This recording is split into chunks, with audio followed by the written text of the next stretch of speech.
On va montrer 3 exemples d'application de l'intégration par partie. On commence par l'intégrale de x fois ex. On n'a pas de méthode directe pour pouvoir calculer une primitive, donc on va tenter par l'intégration par partie. Donc on va identifier qui est le f, qui est le g, et ici on va dire que f de x c'est x, et g' c'est e puissance x. Donc je les complète dans mon petit tableau ici. Et maintenant, je vais prendre la dérivée pour f', donc c'est 1, et la primitive de ex, c'est facile, c'est ex. Je vais maintenant appliquer la règle qu'on avait trouvée dans le théorème. Donc je vais d'abord appliquer de 0 à 1 sur la fonction f fois g, donc x fois ex, moins l'intégrale de 0 à 1. Donc comme là j'ai pris f et g', je vais prendre maintenant f' et g. Donc 1 fois ex, donc c'est ex. Je peux maintenant regarder si j'arrive à trouver cette intégrale, et on voit que oui, puisqu'une primitive de e puissance x, on la connaît, c'est e puissance x. La première partie reste pareille, et une primitive de ex, c'est ex, donc je vais l'évaluer entre 0 et 1. Comme les deux sont évalués entre 0 et 1, je peux tout mettre dans une seule fonction, x fois e puissance x moins ex, évalué entre 0 et 1. Comme d'habitude, à ce moment-là, ici, j'ai trouvé une primitive de x fois ex. C'est une primitive de la fonction x fois x. Donc, elle n'était pas évidente à trouver directement. Par contre, l'intégration par partie m'a permis de la définir. Je vais maintenant l'évaluer. Donc, je vais remplacer tous les x par 1, moins quand je remplace tous les x par 0. Quand je calcule tout ça, j'obtiens e. Donc ici, on voit qu'en fait, c'était bien de prendre ex comme g' et f comme x, parce qu'on voit qu'en dérivant f, il va devenir 1, et donc on n'aura plus cette partie-là qui va nous gêner. On regarde maintenant pour ln de x. Alors ln de x, c'est un peu plus particulier parce que je n'ai qu'une seule fonction, ln de x. Il faut utiliser une petite astuce qu'on utilise dans différentes situations. Ici, je vais faire 1 fois ln de x, et je vais maintenant identifier qui est f, qui est f', qui est g et qui est g'. Je vais prendre 1, ça sera mon f', et ln, ça sera mon g. Donc je les mets dans mon tableau, et je prends maintenant une primitive de 1 qui est x, et je prends la dérivée de ln de x qui est 1 sur x. On peut maintenant appliquer la formule, donc je vais faire l'évaluation entre 1 et 2 de f fois g, donc de x fois ln de x, moins l'intégrale de 1 à 2 de f fois g'.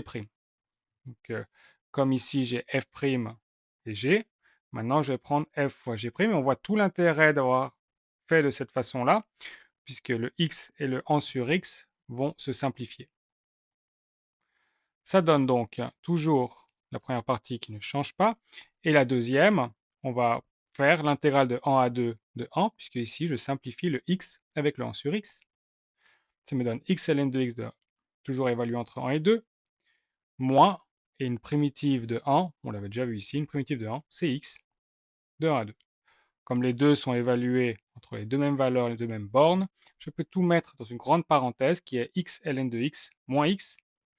À ce moment-là, je peux déterminer que x ln de x moins x est une primitive de ln de x, puisque lorsque je veux calculer cette intégrale-là, je dois évaluer une primitive de ln de x entre 1 et 2, et comme c'est ce que je fais ici, on a bien donc ici une primitive de la fonction ln de x. On peut calculer, on remplace tous les x par 2, moins, je remplace tous les x par 1, et ça devrait donner 2 ln de 2 moins 1. Troisième cas qu'on rencontre, qui est un cas assez fréquent dans les intégrations par partie, je vais donc identifier qui est mon f et qui est mon g. Ici, quoi qu'on fasse, on ne peut pas se tromper. Je vais prendre cosinus de x pour f' et sinus de x pour g, donc je les mets dans mon tableau. Maintenant, je prends une primitive de cosinus de x qui est sinus de x. Je prends une dérivée de sinus de x qui est cosinus de x, et j'applique la règle. Donc je vais d'abord faire le produit de f et de g que je vais évaluer entre 0 et pi sur 4. Donc, ce qui donne sinus de x fois sinus de x, qui donnera sinus carré de x.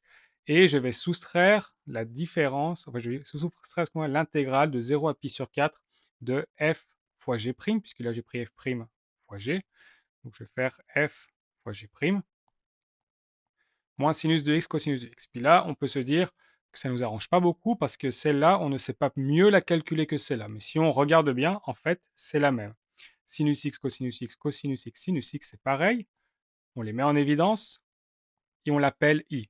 On va appeler cette intégrale i. Et je retrouve en fait une équation du premier degré. J'ai i qui est égal à ce calcul moins i.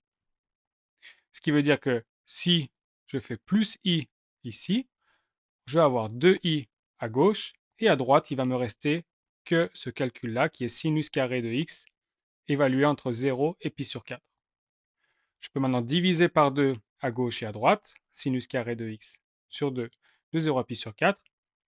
Et cette fonction-là sera une primitive de la fonction cosinus x sinus x. Et il ne me reste plus qu'à l'évaluer. Je fais sinus carré de pi sur 4 sur 2, moins sinus carré de 0 sur 2, donc ça donne 0. Sinus de pi sur 4, ça donne racine de 2 sur 2. Donc ça donne racine de 2 sur 2 au carré, le tout sur 2, et donc moins 0, et ça donne en quart.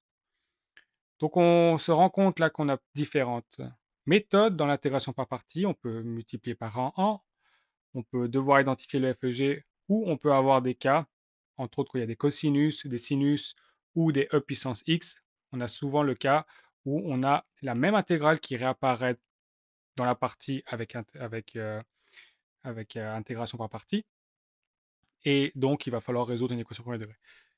Mais dans tous les cas, on a un outil qui est beaucoup plus puissant maintenant pour calculer d'autres intégrales et on en verra encore d'autres pour toutes celles qui nous échappent